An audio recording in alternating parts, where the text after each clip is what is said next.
Welcome. I'm E.G. Marshall. Has it ever occurred to you to have yourself put into a frozen sleep when you die so that you may return someday in the future?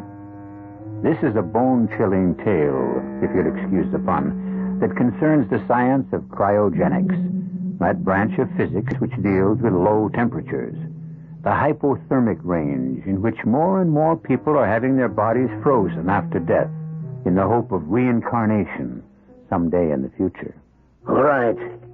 Close the casket. No, please. One moment. Mr. Richard, I don't want to lose any more refrigeration than we have already lost. All right. All right, Doctor. Do what you must. Very well. That's it, Mr. Richard. We have done all that human hands can do. From now on, the computer takes over.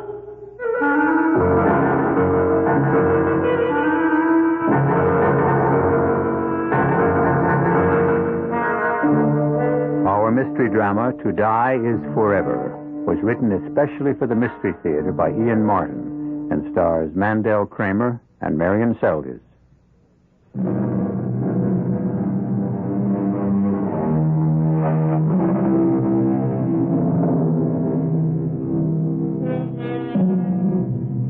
The island looms high out of the sea like a mailed fist. Between it and the mainland, massive riptides whip the calmest sea to whitewater.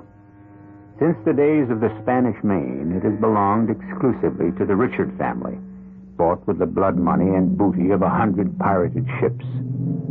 Silhouetted high above the harbor, a great mansion stands, built some 300 years ago by Richard the Red-Handed to house the dusky princess he stole for his bride from the island of Martinique.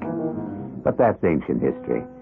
Today, 300 years later, we're concerned only with a descendant of his, unlike him in every way, save for his looks and the name he bears. As you can see, Mr. Richard, we are now completely set up. The capsule itself, because of its weight, is on rollers. Ball bearing, and the whole thing counterweighted. I suppose it has to be that enormous, Dr. Berkeley? Yes, in order to accommodate the most efficient insulation system that we can devise to keep the liquid hydrogen at its optimum temperature for our purposes. And how low is that? In the range of minus 250 to 70 degrees. That is centigrade, of course. Doctor, isn't hydrogen dangerous? Highly explosive? Oh, in this case, all precautions have been taken. There is an outer layer of helium, which is a noble gas. Noble? The scientist's term for inert. Then beyond that, more insulation and 2 inches of lead against radiation and to sustain the pressures. And can you maintain that lower temperature indefinitely? The evaporation loss is very slight. It is renewed from the tanks, automatically metered by computer, which in turn is programmed by man. Also, there are manual controls as standby. The inside of the capsule, as you can see, is not much larger than an ordinary burial casket. The lid is also counterweighted, otherwise it would take 4 men to lift it. Of course, when it is closed, there are these lug pressure locks all around, which form a vacuum seal. And mine is exactly the same? Yes, you would like to see it? No, not necessary. I take your word for it, Doctor. What about the compressor? Also backed up. 2 others in case of any mechanical failure. That also is programmed in the computer. Doctor, running like that, how many years could one last? Excuse me, please. I was only testing the system, and since we are nowhere near the desired temperature, the compressor runs constantly. Once minus 250 has been reached, the compressor would automatically cut out like an ordinary air conditioner and would not cut in again till the temperature rose to a thermostatically determined level. I see. Actually, it would run very little. A machine like this might operate anywhere from 100 to 1,000 years. Any more questions, Mr. Richard? No. I'm no physicist or physician, Dr. Berkeley. I leave all that up to you. Well, I can promise you, from the moment your wife is dead, she could be no safer anywhere else in the world. When my wife is dead, what a price to pay for total safety. Oh, do not think of the price now. Remember, you, with my help, are going to make her immortal. Doctor, they say I have most of the money in the world. It's an overstatement. But I have enough. If immortality can be bought, I will spend it all.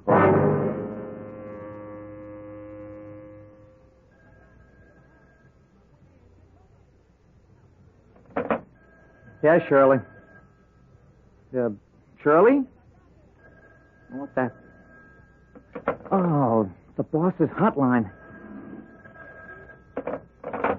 Hello, Bill Porter, Mr. Richard. You alone, Bill? Yes, sir. All right, listen carefully. I want you to drop everything and come straight down to the island by helicopter. Red light all the way. I got you, Mr. Richard. The chopper will pick you up in the usual place. No one is to know that you're going or that you're missing. Roger. I'm going to give you the safe file combination. Are you ready? Ready, sir. Don't write it down. No, I'll remember it. 25 left, 8 right, 1 full rev plus 10 left, 6 left, 3 right. Now repeat it. 25 left, 8 right, 1 full rev, plus 10 left, 6 left, 3 right. Okay, bring all the contents. All. Can do. One more thing. I want you to bring someone with you. Who? Dr. Fleming. Maggie. Hey, has anything gone wrong with Mrs. Richards having the baby or something? Please, don't ask questions. Can you bring her? Well, I don't know, I guess, if it's important enough, but it's at short notice. Important enough. Are you two still going to be married? Well, that's the general notion. Well, maybe we can have the wedding down here. Bring enough clothes for the week. Look, Mr. Richards, me you've got. I'm committed to you all the way. Not only because you're my bread and butter, but because, well, I'm committed. Now, Maggie, I don't control unless there's something seriously wrong with her sister. Bill, tell Maggie that Felicia needs her. And tell her that this all has to be undercover. I'll explain when you get here. And for heaven's sake, do all that I've asked you to.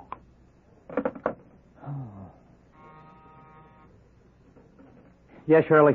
The red light was up, so I knew you were talking to you-know-who. You have a visitor I've been holding. Shirley, I can't see anyone this morning. I have a lot of things to do. Excuse me, sir, but I think you will see this lady. It's Dr. Margaret Fleming. Maggie?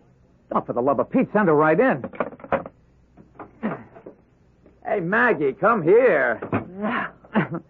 That's a little more like it. I'm not used to cooling my heels when... Oh, darling, watch my rib cage. Gracious. Oh. Hey. Oh, what are you doing here? Well, I had a morning clinic at the hospital. I got an early break. Huh? I had a little shopping to do, and I passed by your imposing building, and I said to myself, why not... Darling, what's wrong? Come on over by the window. We have to talk. You mean someone else is bugging you besides me? Now, drop it. Joke time's over. Listen, Maggie, honey, I'm on red alert, and so are you. What is it, Bill? Well, secret orders, both of us. Packed for a week as of the minute before last. Report to the island via helicopter. Pick up soonest. What's gone wrong? Did Felicia miscarry or something? I don't know the answer to anything. Now, can you bug out just like that without a lot of questions? Well, yes, as it happens, I can. That's why I'm floating free as of the moment. I've been writing Felicia. I don't get any answers, and I made up my mind I was going down there to dig up some myself. Well, I'll go pack some stuff, and you All do right. the same. And meet me, how about noon at the information booth at the terminal? Yes. Of course, it's crazy, but then everything you do with my brother-in-law is. Only for some reason, this time I'm scared. You brought enough luggage for a month, Bill. Is this going to be very formal? Well, my bag isn't all personal. I hate to tell you what the bulk of it is. Why? Well, you might hijack the plane and dump me for good in favor of it. What are you talking about? Oh, I don't really know. Something big, something really way out is cooking. I don't like this trip. Neither do I. I'm worried about my sister. Well, we'll soon find out. There's the island dead ahead. We'll be dropping down on it any moment. Fasten your seatbelt, lover, and do a little praying. Why? Is it a dangerous landing? It isn't the landing that's worrying me. It's why we're making it.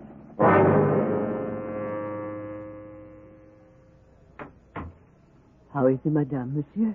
No better, Tante Marie. Oh, but no worse.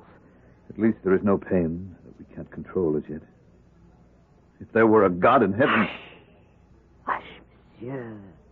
For you to say or think that is blasphemy. And of all places, not in front of him. What? My inestimable ancestor, Richard the Red-Handed. Why do you keep his portrait hanging? This murderer, thief, robber. I don't know, Tante.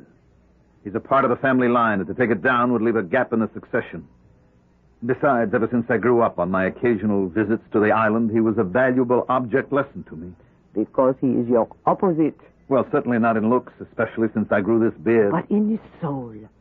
This man was all depravity. A product of his times, perhaps. Did you want me for something? Oui, monsieur. The bird with the great wing approaches. It should be landing by now. Yes, I know. The pilot short waved me he was on approach. Did you send Michael to meet them at the pad? With Pierre to bring the bags. Where will they sleep? Put Maggie, Dr. Fleming, next to Mrs. Richard. And Mr. Porter next to the bedroom that I'm using now. I must go downstairs and talk to them immediately. I'm going to be blunt and waste no time. Partly because, in my view, there is none to waste, and mainly because a surgeon's knife has to be swift and sure. First, Felicia is not having a baby. What? Miscarriage? Oh, I was afraid. No, when Maggie. She didn't... There never was any baby. That was just a general cover so we could disappear from view. The truth is, you must know that it is as hard for me to tell you as for you to hear. Behind the optic nerve is a melanemic tumor. A cancer that is neither operable or reversible. Oh, Lord, no. Chief, no. does that mean... She'll be blind in a matter of days. She isn't dead before that. In either case, death is inevitable. I want to see her. Of course you will. But first I must ask you to understand and to help us. We have only been waiting for this, for you to get here. This will be the last time you see your sister. What do you mean?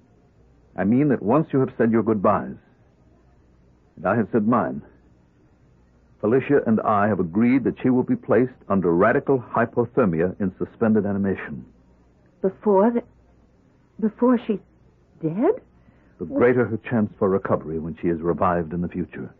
By the time a cure for her condition can have been perfected, and she can be returned to life. I won't permit it. I'll have you stopped. How? Everything is ready. You're isolated on this island until I arrange to have you taken off. I warn you. If you do this, Richard, I'll have you arrested for murder. That will be rather hard to do, since once Felicia is successfully put to sleep, I shall follow her. If we die together. But if she is to wake someday, she wants as much as I do for me to be there. Now, wait a minute, Chief. You're as good as committing suicide. Not if you believe as I do. I'm only using all of my money for something worthwhile. I am buying the woman I love a piece of the future, and my right to share it with her.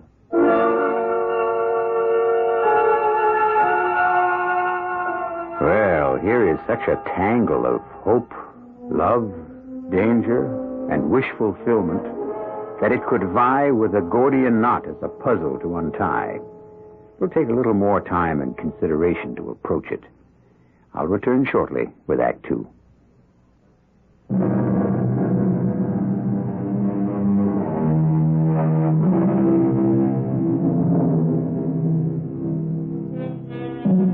The Gordian knot, as I'm sure you will remember, was never unraveled. Alexander the Great solved the problem by simply taking his sword and slicing the knot in twain. A quick and easy remedy to a tantalizing and difficult problem. But can this one be solved as easily? I still think you must be mad, Ross. I'm sorry to hear that, Maggie, since your specialty is psychiatry. But I can assure you that you are mistaken. Even admitting some techniques have been perfected to preserve the body, there's no way to return it to full life. Not now. But within the next 50, 100 years, who knows what techniques will be devised? Say even 1,000.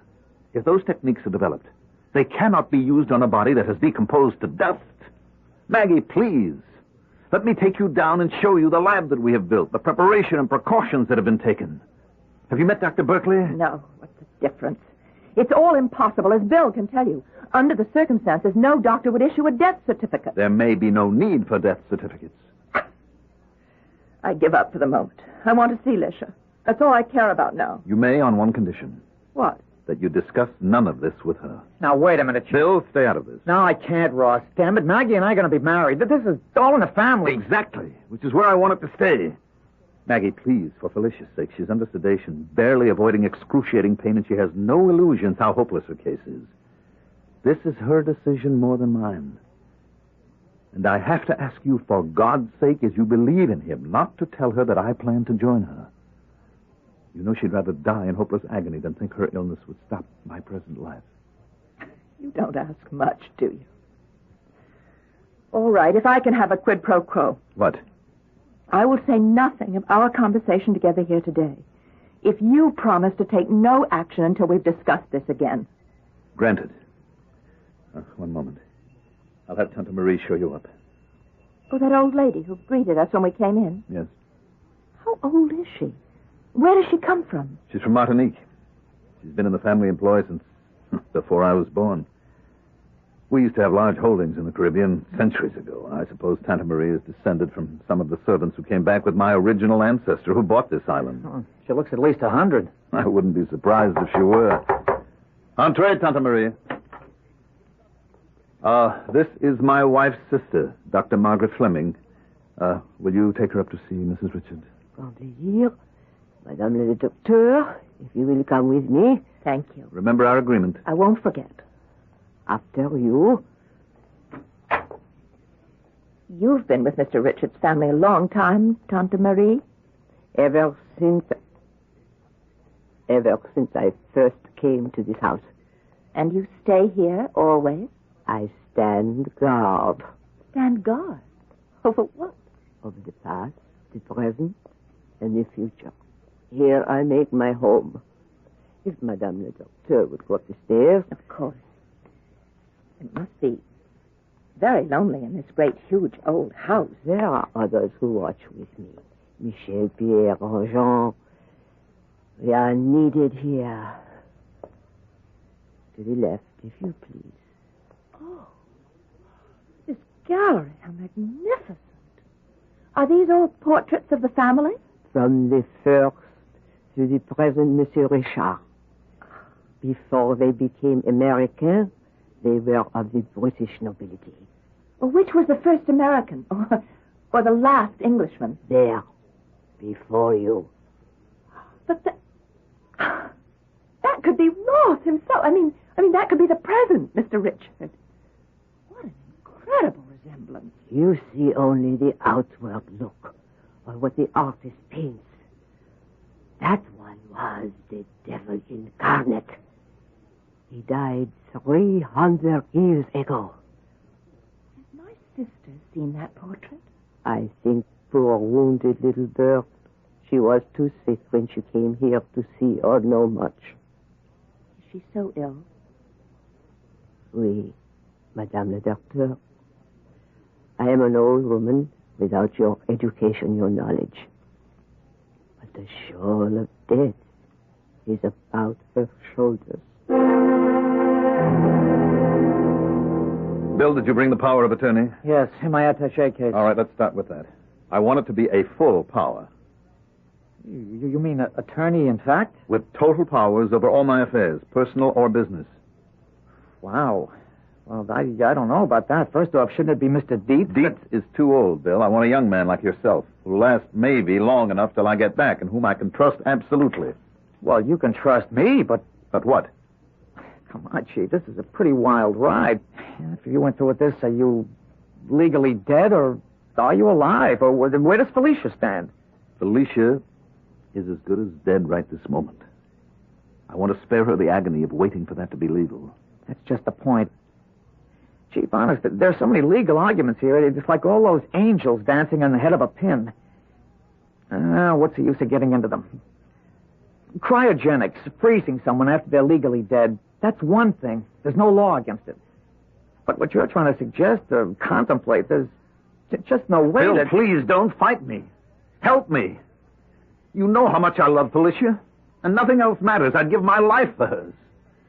All I'm asking you to do in friendship and in the name of love is to help me protect her and give her the only last chance I know to live. Chief, Monsieur Richard, excuse me. Where is the little madame? You go quick. I think... Get Dr. Berkeley. Get him up there fast. Call from here. Yes, master. What is it, Tante Marie? The beautiful one. I am afraid she is dead.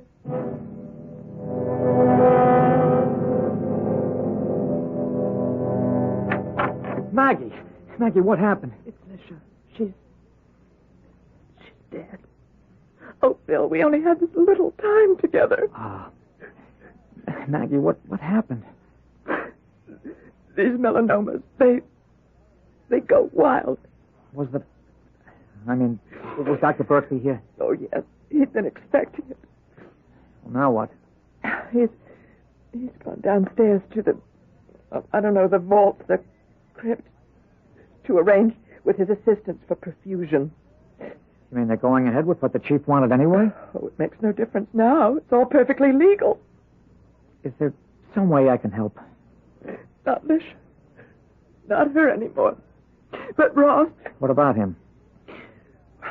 I hope when this form of burial he wants is over with, we can try to help him. I don't know. Well, what do you mean? He's like a wild man. He chased all of us out of the bedroom to be alone with Lish. I tell you, darling, the only thing that's keeping me from going completely to pieces is my concern about him. You think he's blown his... I mean that he's not... sane? I think that Ross has always walked the tight edge of being schizoid. I just hope he hasn't slipped over and become paranoid. Where is he now? Alone with Lish. I'd better go up there. No. No, leave him alone. He has the right to vent his own sorrow in his own way, alone with his wife. Just hold me tight, Bill. Oh, darling. Because of Lisha.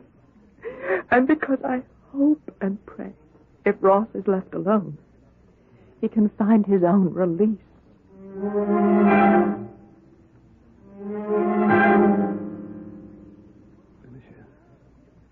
Felicia. All right, darling. The doctor says it doesn't make all that difference, dead or alive. I'll take you downstairs myself. Oh, how little you weigh. How wasted you are. Darling, wherever you are, don't be afraid. You won't be alone long. And you will be back here again someday with me. Soon as I get you downstairs, we'll save you. We'll make you immortal. God. There is no God if he can take someone like you for no reason. I renounce him. On this island, I alone am God. It's better. Released at last from the chains of centuries. A fellow reprobate and recanter. Good welcome, nephew. Who is that? Who spoke? Look on your likeness in the portrait. The one whose name you bear. See the life in me eyes. I must be going mad. I have no time for delusions. Quite right. No time to spare on me now. See to your wife. But once you have commended her to the physician's care, I will make a pact with you. A pact? Yes. Find me where I lie in the tomb, and in return for my rebirth, my life again, I will give you the secret of all life.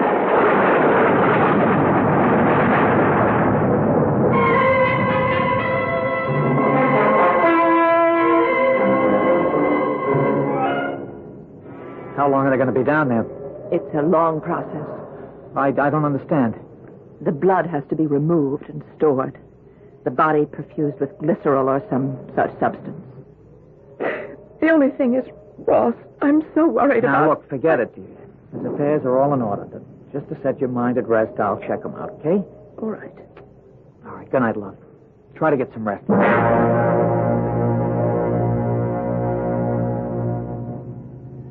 All right. She's ready, gentlemen.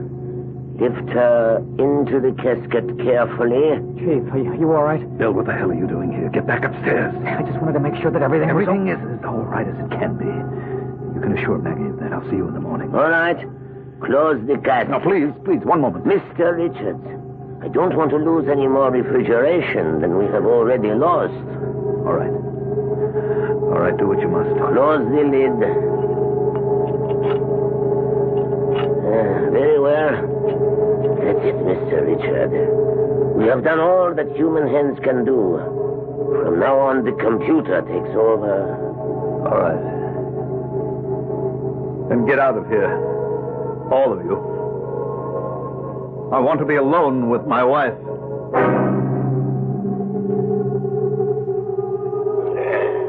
5 o'clock of the morning, just before dawn. An excellent time for our business. So before you wake, my 10th generation nephew, let us make our bargain. I, too, once loved a woman, a princess I stole from Martinique, bringing her here to this chateau I built along with her faithful serving woman. The aged crone you now call Dr. Marie. But I tired of my Marguerite and not being cursed with her conscience as you are, I threw her into the sea. My stupidity was in not realizing that having trafficked with heathens, I had made myself vulnerable to them. The woman, Dr. Marie, is overdone. High priestess of voodoo. And she killed me even as your wife was killed.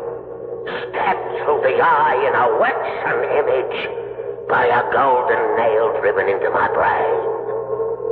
Find me where I lie in my tomb in this same crypt and remove the golden spike. Then I shall return, and in reward offer you the secret of all life.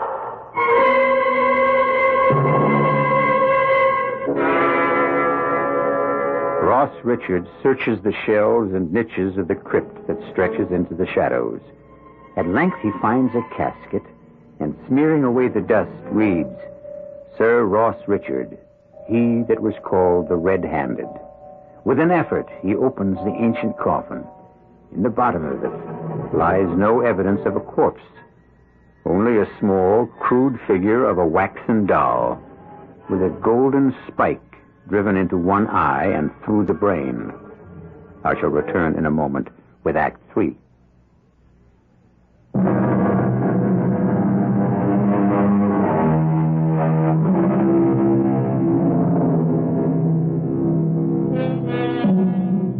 For a long moment, Ross Richard looks down on the ludicrous sight of that primitive doll transfixed through the brain. Then, slowly, with instinctive distaste and a ripple of fear down his spine at the ancient evil it suggests, he lifts it from the coffin. And suddenly, once again, the voice, so like his own, is sounding insistently in his ear. You have it in your hands. The secret of life. If you want to translate it, pull out the nail, the spike, and set me free. Why not? I have nothing to lose anymore. Very well. Now.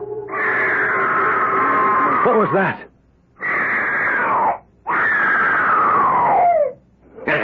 The voodoo woman. In despair that I have triumphed at last. Hey, put her aside. I will take care of her later. Now there is our pact. You have freed me. I must be going mad. I can see your shape standing before me, doublet, sword, a ghost out of the past. Reborn, but no longer ghost. You promised me the secret of all life. Yes. The more fool you to trust me. For I shall have it, not you. What do you mean? Can you see me anymore? No. Because I have already occupied your body and cast you out. How could you have trusted me, poltroon, idiot, sentimentalist? The secret of life is to own a body, as I now own yours, leaving you to wander as I have between heaven and hell. No! God help me! You renounced God and turned yourself over to the devil. As his advocate, I claim title to your body by right. No, never! Never! Too late. Too late. This body is mine. No, I won't let you. You can't stop me. Chief, what is it? What's wrong? Let him alone, Bill. It's some kind of seizure. I'll handle it. I need a hypo. Darling, look there. The first cabinet, the autoclave's just beyond... Okay. What is it, darling? It's some kind of a seizure. Help me now. Okay. Roll back that right sleeve. All right, sure, Maggie. Here's the hypo. Now help me hold I'm it. holding, okay. Now. Okay. There. Should take hold in a minute. Well, what happened to him, Maggie? It's just what I was afraid of. He's gone over the edge. The question is, into what?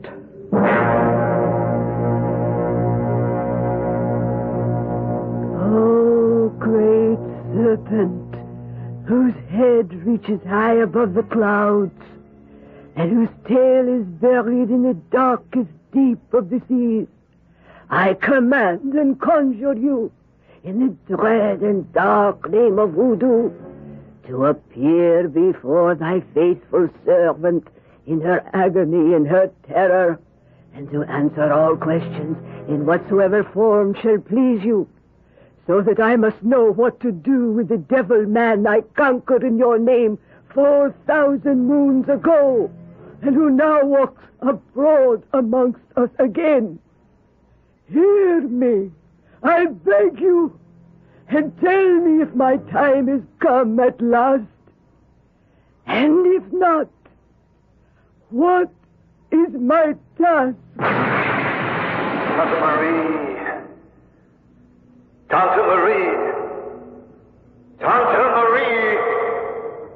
The master. Master Quitchell. Can you hear me? I hear you. Where are you? I do not know. In space. Nowhere. Blankness. I am cast out. Cast out from my own body. By the red-handed one. Your ancestor. Yes. He tricked me. I found the voodoo doll in his coffin, and I pulled the pin from his head. Ah! Ah! I knew it. I could feel it. As though it was torn from my own brain. So I cried aloud in pain and fear and to warn you. I heard your cry, but it was too late. Where did you leave the doll, master? And the golden nail? I don't know. In the coffin. By the coffin when his form appeared. If they are still there, I can return your soul to your body to cast out his. Find the doll before he does. Find the doll. Find the doll. Find the doll.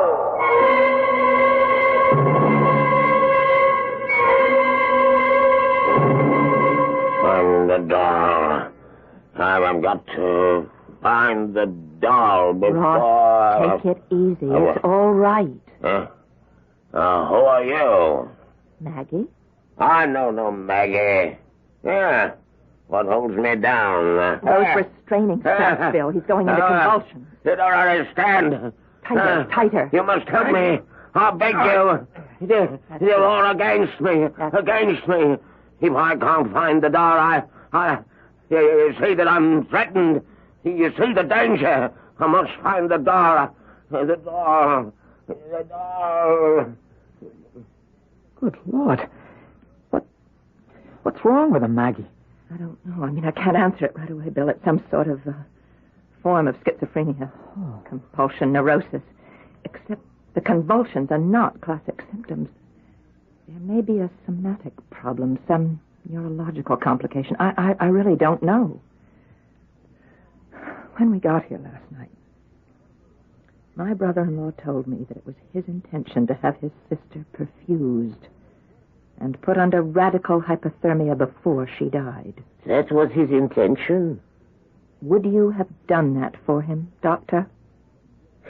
I am an old man. The last best part of a long life has been in the study of cryogenics. I believe with all my heart that we stand on the threshold of a breakthrough. Could I have used this technique on Mrs. Richard had she been alive? I don't know. Fortunately, I did not have to face the temptation. And what about Ross himself? A young man in the full vigor of health.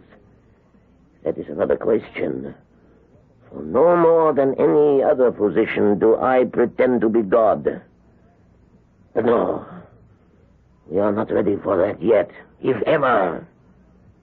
You need have no concern as long as Mr. Richard is alive. Thank you, Doctor. That's all I want to know. Come on, Bill. Right with you. We've got to get in touch with the mainland. Ross has got to be taken to a hospital with full facilities and have his condition evaluated. Where's the phone? I don't know. Probably in the study. Look, here's someone who should. Tante Marie?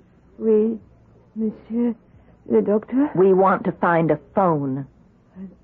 That is in the master's room. Where I do not know. It is hidden. What's that you have in your hand? The voodoo doll the master found. And the golden nail that he took from its head. The what? The master is with the doctor. How is he? He's quite sick, Tante Marie. That's why we need the telephone. To get a helicopter here to take him to a real hospital. Hospital cannot help. His sickness is of the soul. He does not live in his own body. What? Bill. And if he doesn't, then who does? Come with me. I will show you. You don't think there could be anything to that old dame's claim about the picture? I think quite possibly there could. Keep looking for that phone. Yeah, sure. You can't be serious. I don't believe in voodoo mumbo-jumbo, but in Ross's state of mind, he might have. It could have been very real to him. You mean because he's half off the track anyway, this might have been enough to knock him all the way? Something like that. Bill, I've got it. I've got it. Where? Here, in the closet. Oh. What's the matter? No tone. Here, listen. Yeah. The line's dead. This is worse than useless. Is there any other way off this island? Well, there are boats and a channel if you can navigate it. Well, why can't you? You have to see it to believe it. Oh, there must be someone on the island who can get through besides Ross himself. Well, let's go find him.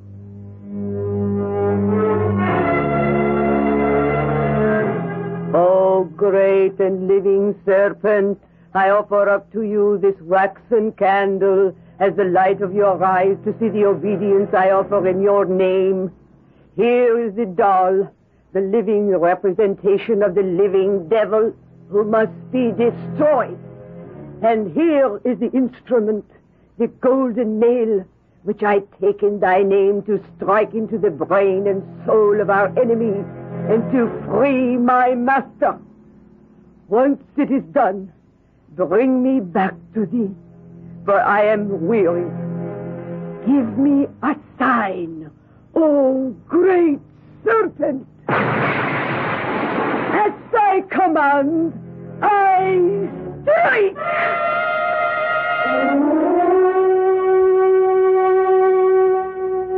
Dr. Fleming. Yes, Dr. Berkeley, what is it? I have been looking for you. Where were you? We were down at the harbor. We're trying to make arrangements to get off the island. What is it? Mr. Richard, he died suddenly in one huge convulsion. I don't know what happened. Hey, wait a minute. Anyone smell anything burning? Yes. Do you suppose the storm, It could lightning... not affect us in the catacombs. Coming from upstairs. Come on.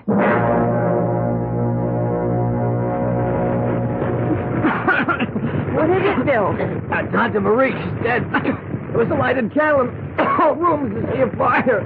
Can't we put it out? I'll take a full armor and a fireboat. We gotta get out of here before this whole place goes up like a bonfire. The chateau is mostly wood. It's dry as tinder. Good Lord, perhaps I am being punished. We've got to get everyone out of here. What do you mean? Well, with all my precautions, I never thought of this kind of fire. If it generates enough heat to melt through to the hydrogen, it isn't only the house, but the whole the whole island that could blow sky high.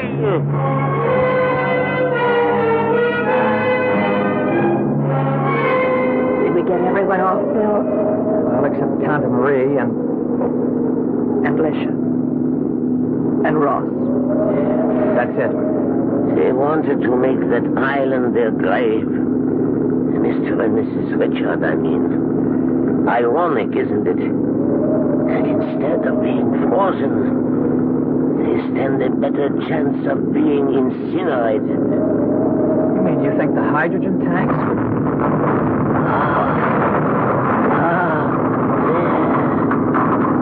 There is your answer. Or maybe it is the answer that those who fly in the face of God only court destruction. But at least, wherever Ross and Lisha are, they can be together now. What more could any of us ask from the future than to share it with those we love?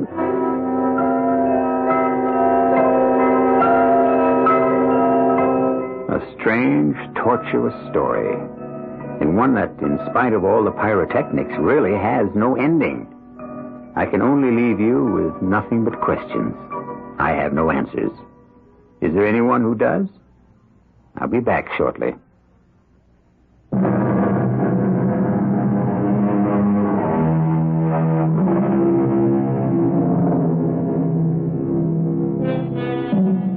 When the fire backdrafted to the ground floor, the whole blazing inferno suddenly collapsed to make a grate out of the catacombs. The lead coffins were fused to tangled lumps of metal, and Ross and his bride had no more future than you or I, wherever we go, when death finds us at last. Our cast included Marion Seldes, Mandel Kramer, Jack Grimes, Ann Petoniak, and Leon Janney. The entire production was under the direction of Himan Brown. This is E.G. Marshall inviting you to return to our Mystery Theater for another adventure in the macabre. Until next time, pleasant dreams.